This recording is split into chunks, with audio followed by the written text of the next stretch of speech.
사도신경 하심으로 새벽기도 시작합니다. 전능하사 천지를 만드신 하나님 아버지를 내가 믿사하며 그 외아들 우주 예수 그리스도를 믿사오니 이는 성령으로 잉태하사 동정녀 마리에서 나시고 본디오 빌라도에게 고난을 받으사 십자가에 박혀 죽으시고 장사한 지 사흘 만에 죽은 자 가운데서 다시 살아나시며 하늘로서 전능하신 하나님 편자 계시다가 저희로서 산자와 죽은 자를 심판으로 오시리라. 성령을 믿사하며 거룩한 공회와 성도가 소유하는 것과 죄를 사하여 주시는 것과 몸이 다시 사는 것과 영원히 사는 것을 믿사옵나이다. 아멘. 찬송가 423장 우리 함께 찬송합니다.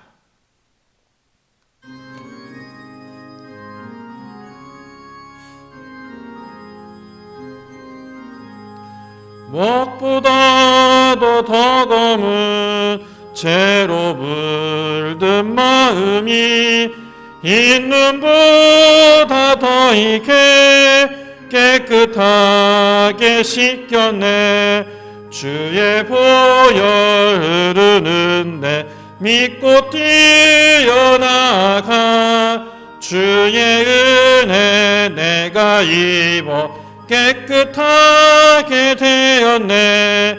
모든 의심 걱정과 두려움이 사라져 슬픈 탄식 변하여 기쁜 찬송 되었네. 주의 보혈 흐르는데 믿고 뛰어나가 주의 은혜 사슬대사 깨끗하게 되었네. 세상 부귀 영화와 즐겨하던 모든 것 주를 믿는 내게는 분토만도 못하다. 주의 보혈 흐르는데 믿고 뛰어나가 주의 은혜 내가 입어 깨끗하게 되었네. 나의 모든 보배는 저 천국에 쌓였네. 나의 평생 자랑은 주의 십자가로다. 주의 보혈 흐르는데 믿고 뛰어나가 주의 은혜 내가 깨끗하게 되었네. 하나님 말씀 베드로후서 2장 12절에서 22절까지 있는 말씀 우리 함께 봅니다. 베드로후서 2장 12절에서 22절까지 있는 말씀입니다. 한 목소리로 함께 읽겠습니다. 그러나 이 사람들은 본래 잡혀 죽기 위하여 난 이성 없는 짐승 같아서 그 알지 못하는 것을 비방하고 그들의 멸망 가운데서 멸망을 당하며 불의의 값으로 불의를 당하며 낮에 즐기고 노는 것을 기쁘게 여기는 자들이니 점과 흠이라. 너희가 함께 연애할 때 그들의 속임수로 즐기고 놀며 음심이 가득한 눈을 가지고 범죄하기를 그치지 아니하고 굳세지 못한 영혼들을 유혹하며 탐욕에 연단된 마음을 가진 자들이 저주의 자식이라. 그들이 바른 길을 떠나 미혹되어 불올의 아들 바람의 길을 따르는도다. 그는 불의의 삭을 사랑하다가 자기의 불법으로 말미암아 책망을 받되 말하지 못하는 나귀가 사람의 소리로 말하여 이 선지자의 미친 행동을 저지하였느니라.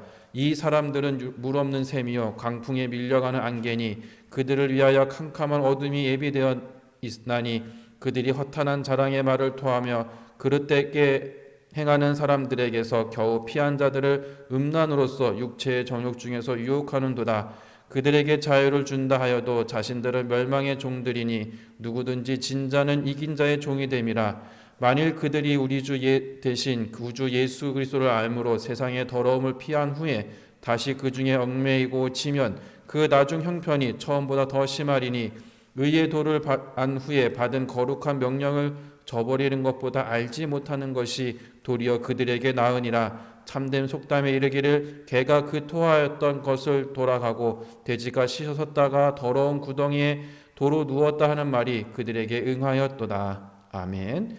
오늘은 탐욕을 멀리하는 삶이라는 말씀의 제목을 가지고 함께 하나님의 은혜를 나누려고 합니다. 이 베드로는 거짓 선지자들을 구별하는 법을 가르친 후에 그들을 강력하게 비난하기 시작을 합니다. 이 거짓 선지자들은 자신들의 삶 속에서 이 교회를 멸망시킨 것뿐만 아니라 이 교회에 속해 있던 그들의 많은 성도들을 절망의 길로 인도하는 일들 많이 행하기 시작했다는 겁니다. 이 베드로 전서에서 교회를 비방하는 사람들에게 선한 행실을 보임으로써 그들의 무식한 말을 막고 부당한 고난을 당해도 인내하며 이겨내라고 권면했던 베드로가 이제는 그와 반대되는 태도를 가지게 됩니다. 어떤 태도를 가지게 되냐? 불신자들에게는 인도하고 긍휼을 보이라고 했던 베드로가 이 거짓 선지자들을 향해서는 단호한 태도로 취하게 된다는 겁니다. 이 거짓 선지자를 향해서 뭐라고 이야기를 하냐? 바로 이 이성 없는 짐승 같다라고 표현을 합니다. 아마도 그들이 교묘한 말과 속임수로 거짓말한 것 자체가 지혜가 아니라 이성 없는 짐승의 소리와 같다라고 이 베드로가 이야기를 하면서 그들의 최후는 잡혀 죽는 것뿐 영원히 하나님 나라를 얻을 수 없다고 이 베드로가 이야기하고 있습니다. 이 베드로는 이 그들이 얼마나 악한 자들인지 강력하게 고발하면서 이 그들의 삶을 저주합니다. 이 교회 안에서 거짓 가르침으로 많은 사람들을 미혹하거나 또 대부분 어떻게 보면 다 만들어져 있는 자리, 다 만들어 행할 수 있는 어떻게 보면 다 완성된 자리에 앉아서 이득을 취하려는 신앙인들이 더 많이 있다는 겁니다. 그것이 바로 이 거짓 선지자들의 모습이라는 겁니다. 그래서 그들은 불신자보다 더 악랄하게 타락을 하기 시작한다는 겁니다. 그래서 여러분 이 베드로는 이 거짓 선지자를 어디다 비유를 했냐면 이 나귀보다도 영적인 눈이 어두웠던 이 발람에 비유하게 됩니다.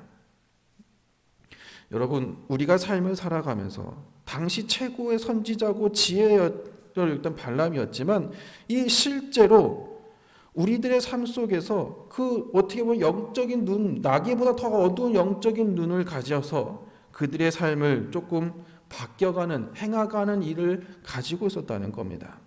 이 베드로가 고발하고 있는 것처럼 복음을 왜곡하는 자들의 대부분의 삶은 불의하고 게으르고 또 자기만의 욕심만을 가지고 자기가 원하는 것, 자기가 뜻하는 바를 이루고자 하는 것들만을 가지려고 하는 경우가 더 많이 있다는 겁니다. 그 왜 그럴까? 바로 우리들 안에 있는 탐욕 때문에 그렇다는 거예요. 이 거짓 선지자들은 아주 절묘하게 우리들의 삶 속에서 탐욕이라는 것을 끄집어내서 우리가 그 안에서 못 태어나오게끔 만들어버린다는 겁니다. 모든 것을 그렇게 비춰버리게 된다. 모든 것이 하나님의 은혜 속에서 하나님의 뜻 가운데서 그것이 있다라고 이야기를 한다는 겁니다. 그래서 여러분 이 탐욕이라는 것은 믿음이 약한 자들에게 있게 된다는 겁니다. 우리가 너무나도 미숙하기 때문에 때로는 우리가 너무나도 어리기 때문에 진리를 분별하는 것이 나에게 온전치 않기 때문에 내가 그 상황에 처할 수밖에 없는 일들이 더 있다는 겁니다. 그래서 여러분 우리가 삶을 살아가면서 이처럼 이 잘못된 길로 가게 되면 우리들의 삶은 오늘 베드로가 이야기한 것처럼 이 다시 개와 돼지의 상황처럼 그렇게 바뀔 수밖에 없다는 겁니다. 그래서 여러분 우리는 늘 깨어 있어야 한다는 거예요. 어디에 깨어 무엇에 깨어 있어야 되냐? 진리의 말씀으로 우리는 늘 깨어 있는 삶을 살아가야 한다는 겁니다. 또 믿음이 약한 자들이 거짓 가르침에 속지 않도록 말씀을 잘 가르치고 돌보는 것이 반드시 필요하다는 겁니다. 우리 주변에 도움이 필요한 믿음 약한 사람이 없는지 우리는 돌아봐야 된다는 거예요. 근데 여러분 이 그 믿음 약함이 어떻게 보면 이 신앙생활을 쉬고 있고 어떻게 보면 시험에 빠진 사람이 믿음이 약한 것이 아니다. 믿음이 약하다라고 이야기하는 건 무엇이냐면 진리를 분별할 수 있는 능력이 없는 자라는 거예요. 그러니까 우리가 진리를 분별하게 할 수 없는 그런 사람들 향해서 우리가 다가가서 그들 도와줄 수 있는 방법은 뭐냐면 내가 먼저 하나님의 말씀 위에 그 진리 위에 온전히 서 있어야 한다는 겁니다. 그렇게 되게 될 때 우리들은 어떻게 보면 교묘한 거짓말이 아니라 하나님의 말씀으로 온전하게 그 진리 위에 서서 이 삶을 살아가게 된다는 겁니다. 여러분 가장 무서운 것은 우리가 하나님의 은혜를 체험하고도 하나님의 법을 떠난 사람의 죄가 더 크다는 겁니다. 우리가 삶을 살아가면서 내가 하나님 앞에 어떻게 살아가고 있을까? 내가 신앙생활을 한다면서 내 욕심과 내 삶의 탐욕을 채우기 위해서 하나님의 심판을 두려워하지 아니하고 그렇게 살아가는 것 자체가 어떻게 보면 이 배도자들의 삶과 동일한 모습이기도 한다는 겁니다. 여러분, 우리는 이 삶을 벗어버려야 된다는 거예요. 성도는 영생의 복을 소유하는 자로서 모든 탐욕을 멀리해야 되고 모든 말씀 위에 하나님의 의와 나라, 그의 나라를 세울 수 있는 믿음의 신앙인들이 우리가 되어야 될 줄로 믿습니다. 오늘 우리가 하루 살아가면서 우리가 하나님의 말씀 위에 온전히 서서 약한 자들을 보호하고 정말 하나님의 진리를 온전히 지키고 그 삶을 살아가는 여러분들의 삶이 되시기를, 그런 지혜로운 놀라운 축복의 길을 걸어가는 여러분들의 삶이 되시기를 주님의 이름으로 축복합니다. 기도합니다. 고마우신 하나님, 언제나 우리의 삶 속에 함께하여 주시사 그들 삶을 인도하여 주시고 우리의 삶을 지켜주시니 감사를 드립니다. 거짓과 탐욕이 우리를 넘어뜨려 하지만 하나님, 우리는 끝끝내 하나님의 은혜를 가지게 하여 주옵시고 그 은혜를 가짐을 통해서 하나님 탐욕을 멀리하며 하나님과 온전히 살 수 있는 저희들의 삶이 될 수 있도록 인도하여 주옵소서. 늘 우리가 탐욕의 유혹에 빠지지 않도록 하나님 우리 스스로가 모든 것을 경계하게 하여 주옵시고 주님의 말씀 위에 온전히 설 수 있는 저희들의 삶이 될 수 있도록 인도하여 주옵소서. 모든 말씀 예수님의 이름으로 기도합니다. 아멘. 하늘에 계신 우리 아버지여, 이름이 거룩히 여김을 받으시오며 나라의 마옵시며 뜻이 하늘에서 같이 땅에서도 이루어지이다. 오늘날 우리에게 일용할 양식을 주시고 우리가 우리에게 죄진 자를 사하신 것 같이 우리의 죄를 사하여 주옵시고 우리를 시험에 들게 하지 마시옵고 다만 악에서 구하시옵소서. 나라와 권세와 영광이 아버지께 영원히 있사옵나이다. 아멘. 우리 함께 기도할 때 탐욕에 사로잡혀 멸망의 길로 행하는 배도자의 삶을 경계하는 삶을 살게 하소서 함께 기도하시고 여러분의 개인의 함께 오늘 하루 온전하게 보내시기를 주님의 이름으로 축복합니다.